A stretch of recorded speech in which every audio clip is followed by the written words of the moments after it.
Good morning, all. It's Jason Koontz with the Christian Apologetics, boldly proclaiming Jesus.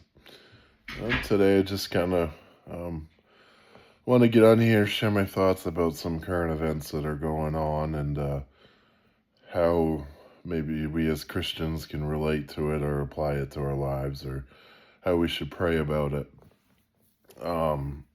Everyone knows that the United States and Israel had coordinated attacks on Iran.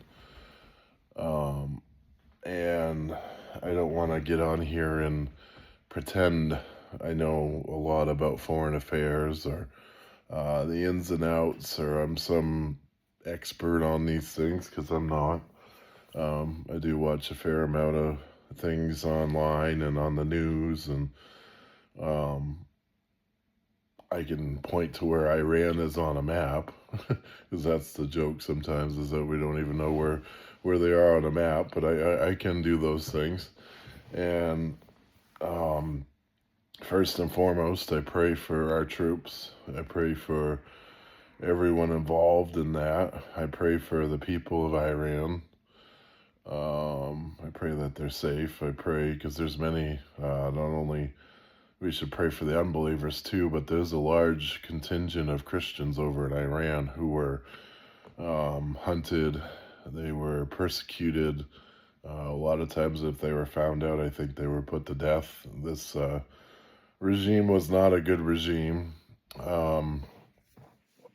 It's something that people, I'm sure, have prayed for freedom for. But at the same time, I'm sure there's other reasons why we went in there, and I'm not going to tell you I know them. I just know that we should pray for the people involved, pray for their safety, pray that God has his way in these things, because the important thing to understand is that God has his hands on things. And I want to point to Jesus's death. It looked like the enemy was winning, right? At the moment, the apostles, all but John, ran away. Peter denied that he knew Jesus 3 times because they thought it was ending. They thought his life was gone, and the group was going to be disbanded and things like that. It wasn't until 3 days later when he rose again to them and kind of spurred them on. Other than that, they were in hiding. I don't know what they were. The Bible doesn't tell us what they were talking about, but they were probably talking about what their next steps was. Their leader was gone, and it looked like the devil had won, but God had his way.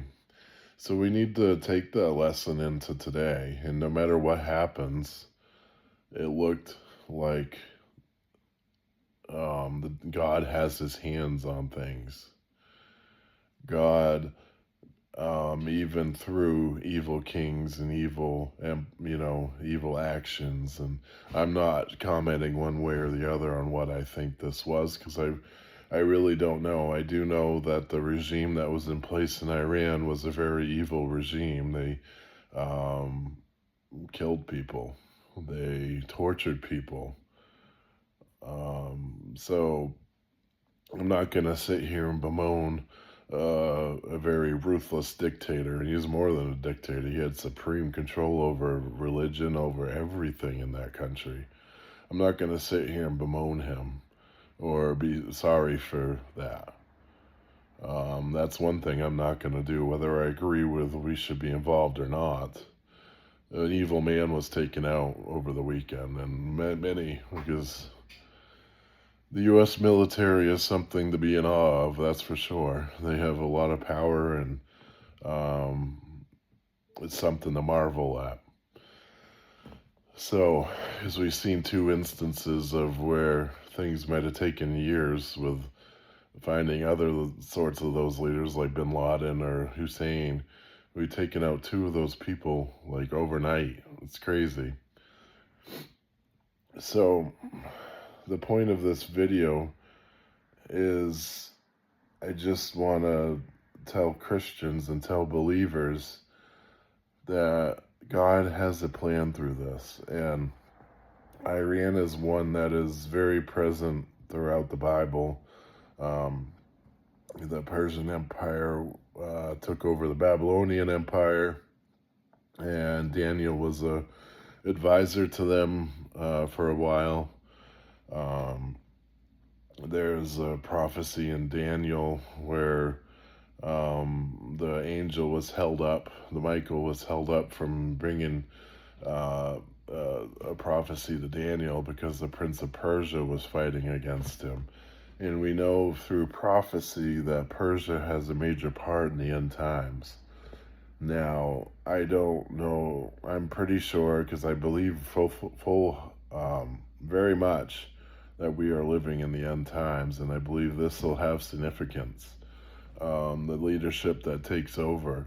And maybe this is when they cry, peace, peace, you know, because there's already rumors that once this is over, this will strengthen those Abraham Accords that was enacted under Trump in the his first presidency. And it's sad that this will even cause more countries to come in, and probably Iran itself, because they're not going to allow a leadership that isn't um, what the U.S. wants or Israel wants. So this is what they're saying is this is a decapitation strike. This is something to regime change. They're not going to stop until all those people are gone or they're able to put whatever favorable government they want. And maybe this is the part where, they cry peace, peace, and sudden destruction comes. I'm not sure. But I do know that Iran has a major part in end times prophecy. And I was told even in Jeremiah, there was a prophecy about Persia, about having this some sort of evil reign, and then at the end there'll be redemption. So maybe this is that too. There's a bunch of different possibilities this could be. I'm not going to sit here and tell you I know for sure, because I think we're really understanding is that none of us do. But we do know that we serve a God who's in control. We serve a God who's in charge. We serve a God who has his hands in these things. And this war in Iran is no different. And I call it war because that's what it is. I know we haven't gone to Congress, but these things are war. I mean, you can't take out a regime without it being really called war. It's just semantics and how they get away with not getting correct congressional approval. But anyways, right, wrong, or indifferent, this is in God's hands. And I do want to bring up another aspect of this, of something I do worry about and I pray over, is the terror attacks that we might see here.